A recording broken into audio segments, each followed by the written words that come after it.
China अब America और Russia के एयर डिफेंस सिस्टम्स को टक्कर देने वाला है। और हाल ही में आपने देखा होगा कि चाइना ने किस तरीके से अपने J-35A फाइटर जेट को दुनिया के सामने रखा। हालांकि ये फाइटर जेट अमेरिका के F-35A का कॉपी किया गया विमान लगता है, लेकिन चाइना इसके अंदर क्या चीज़ इंटीग्रेट कर रहा है ये किसी को नहीं पता। लेकिन अब चाइना इसके अलावा एक और घातक हथियार लाने वाला है। चाइना के जुहाई एयर शो में चीन ने अपने HQ-19 anti ballistic missile defence system को दुनिया के सामने वो दिखाने वाला है। कहा यह जा रहा है कि ये अमेरिका के THAAD सिस्टम और रशिया के S-400 को टक्कर देगा।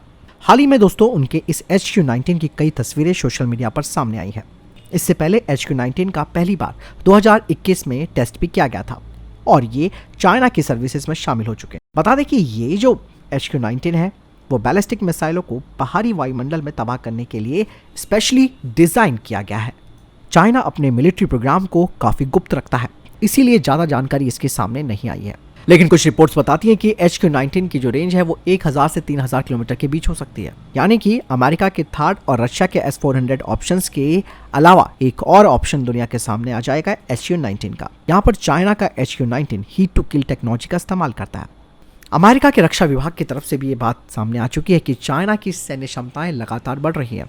चाइना ने घरेलू रूप से HQ-19 सतह से हवा में मार करने वाली मिसाइल प्रणाली तैयार करनी शुरू कर दी है और ये रिपोर्ट दोस्तों 2020-2021 की है। लेकिन अब फाइनली चाइना ने अब इसे दुनिया के सामने पेश कर दिया है।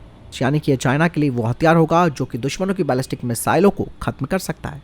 बहुत चीज़ें हैं जिन पर चाइना काम कर रहा है और इसीलिए ये बहुत ज़्यादा ज़रूरी हो जाता है कि भारत को भी अपनी तैयारियां उसी हिसाब से करनी होगी, क्योंकि चाइना को हम हल्के में नहीं ले सकते हैं और हम ही क्या दुनिया के जो भी बड़े देश हैं वो इसको हल्के में नहीं ले रहे हैं।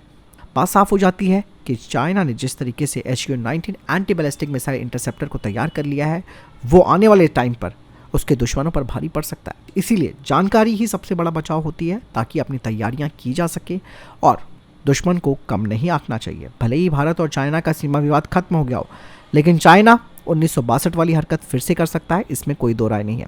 इसीलिए अलर्ट मोड पर अब भारतीय सेना को रहना होगा, ताकि किसी भी कार्रवाई का जवाबी से मुंह तोड़ जवाब दिया जा सके।